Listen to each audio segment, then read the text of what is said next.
Hello, welcome to Microfiche Microphone. I'm Micah, and on this channel we look at microfiche from the past, old newspaper articles that are in the public domain that we can learn something from. So on today's microfiche time capsule, we are looking at the London Magazine from April 1768 in an article entitled Viliaret's Story of Joan of Arc. Now, I've always been fascinated by Joan of Arc because she has such a unique story. I mean, I think everybody can agree with that. There's not all that many people in this world, ever in history, who had a story similar to hers. So, in case you're not aware of her story, the very, very short version is that she was a young woman in France, and at the time they were fighting against the English, and she felt like she had a mission from God to lead the French army against the English. So she did. And she won a lot.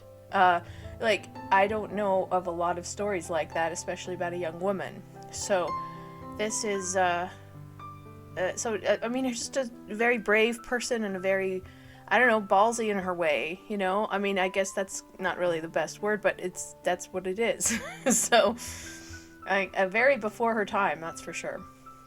All right, so especially considering this is an 18th century story, 18th century newspaper. I want to see when she lived. 1412 to 1431. She didn't even live very long. She lived to like 19. Yeah. Very, very unique story. Anyway, so let's take a look at the story. From Monsieur Viliaret's History of France.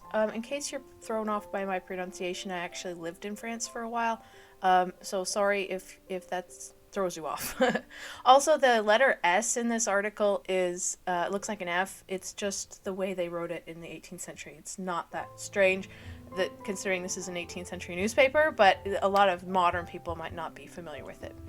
So, Joan of Arc, known by the name of the Maid of Orleans, who by her bravery and enthusiasm had so much contributed to revive the courage of the French, and had struck such terror into the hearts of the English, threw herself into Campagne when the English and Burgundians besieged it. Yeah.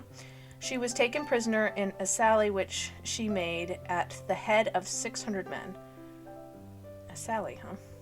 The joy of the besiegers cannot be expressed at having in their power this girl of 18 years of age, whose name alone, for more than a year, had made them tremble. Isn't that strange? This young woman, 18 years old, was making these grown men tremble. It's so impressive. That's why I love her story. The victories of Crécy, Poitiers, and Agincourt had never excited such transports. The Duke of Bedford himself ordered public rejoicings at Paris, preceded by a Te Deum by way of thanksgiving. Interesting. I don't know, I'm just, in this situation, I'm trying to picture it. I think it's very interesting to think about. She was at first imprisoned in the fortress of Beaulieu, afterwards at the Beau Revoir, then in the castle of Courtois, maybe? And at last she was carried to Rouen, where she was tried and condemned to perish in the flames, and was accordingly burnt. Just after she was taken, Brother Martin, Vicar General of the Inquisition in France, I'm assuming it's French name Martin, it could be Martin, an office now happily forgotten, together with the bloody tribunal to which it owed its origin, demanded the prisoner from the military power as being vehemently suspected of many crimes amounting to heresy, crimes which could not be disguised and overlooked without ample and sufficient reparation. So she was brought in front of a court, yeah? She was tried, and in the end, they decided to kill her. She was executed, trial by fire, which is not a fun death, so... Although most deaths aren't fun, but still. The university exhibited on this occasion the most base and abject prostitution by soliciting the English to deliver Joan up to the Inquisition, and requesting them to take care that she did not escape the justice of the Church. Interesting. They asked the English to do that? Although the English were fighting against her, so I could see that. The French wouldn't give her up. Peter Cauchon, Bishop of Beauvais, and as her metropolitan, demanded the right of condemning her. He applied for that purpose to the university, to the inquisitor, to the Duke of Burgundy, to the King of England, and did not give over his application till she was delivered to him. So he asked a whole bunch of different people to bring me Joan of Arc. Yeah? Jeanne d'Arc is what her name was in French. The Archbishop of Rouen being then vacant, the chapter lent its jurisdiction to the Bishop of Beauvais. That is, he was allowed to act as judge in that diocese. Okay, yeah, you have to have some sort of substitute if you're not going to be able to work. Nothing could be more severe, more deceitful, more violent, and more cruel than the manner in which that unworthy prelate and his unjust assessors treated Joan in the course of this process. All of it was alike inconsistent with justice, honor, decency, modesty, and good faith. Ooh, so this writer does not like the way she was treated. Of course, I will have to agree with that, but I think any political prisoner is treated badly, especially one who is so famous, and especially, I mean, I hate to say it, I have to put it like this, but women had so few rights back then. So especially a woman. I mean, I would say the same about anybody who did not have as many rights, especially a slave, or especially an outsider, somebody from a foreigner, or somebody from another place, especially anyone who was from another race. I mean, it could have been any other thing, but in this case, especially a woman, because women at the time did not have as many rights as men.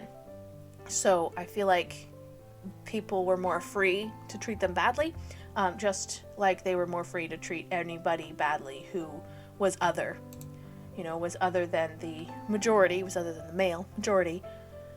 This ecclesiastical tribunal condemned her as being relapsed, excommunicated, rejected from the bosom of the church, and for her crimes judged worthy to be given up to the secular power. See, I find that strange. Like, why would the Catholic Church excommunicate her when she specifically said that she was having visions of angels speaking to her? I mean, she was extremely religious. Jeanne d'Arc was she was like the pious of pious people. So I think it's really weird that they excommunicated her. Like, that would actually hurt her emotionally more than the physical problems that they were trying to do to her, like any torture. Like, she would much rather be tortured than excommunicated. So I'm surprised that they did that. I guess they did it just to hurt her, but I don't understand why the Catholic Church would have excommunicated her. So let me look at that up really quick. Yeah, having been excommunicated. Yeah, she was excommunicated. Okay. Aftermath and retrial. Interesting. So they asked for a retrial. It was part of the 100 Years' War. Interesting, because she only fought for like a year. And yet she's such a big part of history that everybody knows her name. So, I mean, it just goes to show that anybody can make a difference. In 1452, a second inquest into Joan's trial was opened up, and they must have reversed her excommunication because I believe she was sainted after that. Will she become a saint? A hero and a saint, yeah. Recognized as Saint Joan, yeah? Saint and a martyr. Joan is a virgin saint in the Roman Catholic Church. There you go. Yeah, I mean, she never married, so I guess that makes sense that she was a virgin saint. But I'm not sure what that had to do with anything. But I think that's interesting because she was excommunicated before she was killed. I mean, it just said that. So it's interesting that they then reversed that afterwards. Anyway, I just found that interesting. I thought you might too. Okay. Such was the form used in the decrees of the Inquisition. This tribunal, when it condemned its victims, did not put them to death. The Church abhors blood, but those whom it condemned were infallibly burnt by the lay officers. Can't get your hands dirty, right? So they'll like judge them and then say, okay, you are condemned to die, but we won't actually be the ones to do it. We'll hand you over to somebody else. Jeez. That's such a Pontius Pilate thing to do, you know? Wash your hands of it. This was the fate of Joan of Arc. The bailiff of Rouen and his assistants, who were sent for to represent the secular arm, did not pronounce the sentence. They only said, "Take her away." Near the stake was a picture on which was this inscription: Joan, commonly called La Pucelle, a liar, dangerous, an abuser of the people, a witch, superstitious, a blasphemer of God, presumptuous, an unbeliever in Jesus Christ, a murderess, cruel, dissolute, a worshipper of the devil, an apostate, a schismatic, and a heretic. That's quite a list of epithets. I don't know that anybody deserves that much. Geez, Oh, that's not true. I can think of a couple people, but they're mostly serial killers. I don't know. It just seems really strange to me that anybody would say that about Joan of Arc when she was a military leader. You know what I mean? Other generals don't get condemned to death like this. It was because she was a woman. I think that's awful, but it's true. Ugh. I'm actually recording this on World Women's Day, and so I feel the irony at the moment. We have so many more rights today than we had then. And the fact that Joan of Arc was condemned to death is because she was a woman who was also a military leader. So, such was the tragical end of a heroine who could not be charged with any atrocious crime, at least with any that could be deemed worthy to be extirpated by fire, such as appearing in men's clothes and bearing arms. Yeah, they actually had that on the list of accusations, wearing men's clothing. How dare you? And bearing arms, dude, she was a military leader. Did you think she wasn't going to? Boasting that she had had apparitions or visions which disclosed to her future events, and having carried her zeal for the service of her king to a degree of fanaticism and enthusiasm which made her capable of performing prodigies of valor. Yeah, I think that most people admire her today. I don't know that I would have made the same choices, but I do admire her courage and I admire her zeal. I am slightly concerned about her visions. It makes me wonder if she's not slightly schizophrenic. However, I couldn't actually say, of course. I feel like most people, if they feel like God has spoken to them, then they don't necessarily share it with the world. That's a very personal thing. That, you're being told about your own life in the future, so you don't want to share it with just anybody.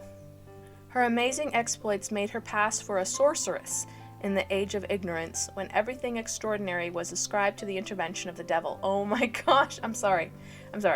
This is the 18th century, and so looking back at this was written 250 years ago, and then back then, they said, her amazing exploits made her pass for a sorceress in that age of ignorance. So think of this. In 1768, they looked back at 1420 and said, look at that age of ignorance, when everything extraordinary was ascribed to the intervention of the devil. I mean, was that over in 1768? I kind of don't think it was. Because I believe that the witch trials were not even completely over. 15th to the 18th century. They continued into the 18th century. It wasn't even that long ago. Ugh. It's just ironic to me that in the 18th century, they were looking back at another century, an earlier century, and calling it an age of ignorance. I feel like that we always do this. We always look back a couple hundred years ago and be like, oh, look how ignorant everybody was back then. And that's the whole point of looking back now, of this whole channel. I feel like, to me, looking back at the 18th century and what they thought and what they truly believed is fascinating to me. I do not think everyone was stupid, and I don't think it was an age of ignorance. I really don't. I think it was an age of misinformation. I think it was very easy to spread misinformation, and I feel like that's a lot harder to do today, or easier, depending on your opinion, because you can spread it to more people, but at the same time it's easier to debunk. You know what I mean?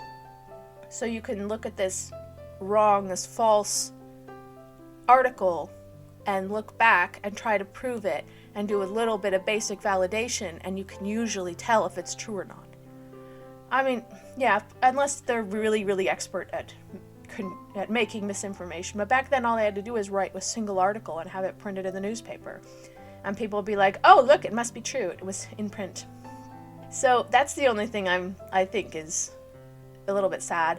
And also some of the medical knowledge was very, very lacking. I feel like we've come centuries, millennia farther in the last 200 years than we did in the 200 years before that. You know?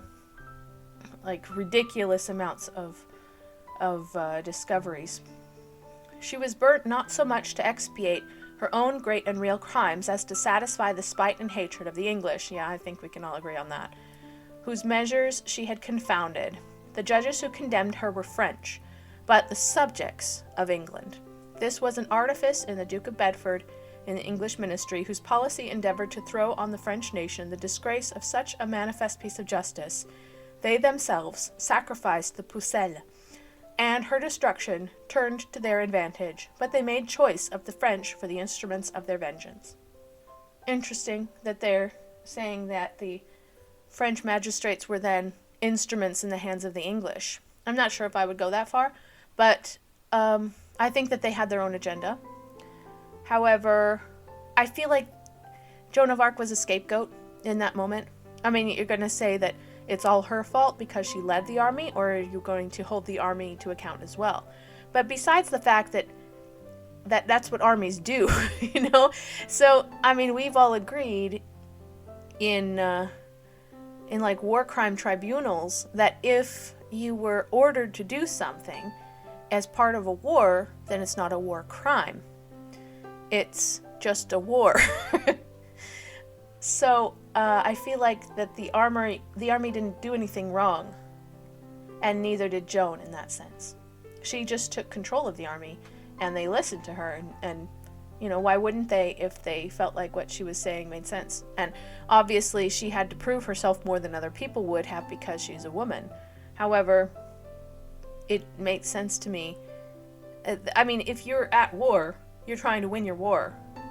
And so ordering your troops to attack another group of troops is not a war crime. So, like, grabbing the general and saying, hey, you attacked us other troops, how dare you? We're at war, so, you know, what can you do? I honestly think that there was some major overreacting here. But I do find that fascinating, and I find that the whole story of Joan of Arc fascinating. And I think that this article is not really meant to give more information than was generally known. It was just to kind of let people know what happened if they didn't already know. I think that they are right in saying that she should not have been executed for what she did, because, as I said, she didn't commit any war crimes. I think that most people can agree on that. Whether or not she should have been sainted is a completely other thing, and I'm not even going to get into. It's not really my main topic of interest, but I do admire her courage, and I admire her for being ahead of her time. I don't generally admire military leaders, but in this case I'll make an exception because what she did was so very exceptional. But that's all. That's as far as it goes from my side. I do appreciate her fighting against the patriarchy. I feel like that kind of led the way for other women to take a more active role in their community as well. Maybe not quite in the same way. Yeah, I really admire her for her being ahead of her time and for trailblazing. Yeah, for trailblazing the way for women everywhere to make a bigger difference in their environment than they otherwise would have believed possible.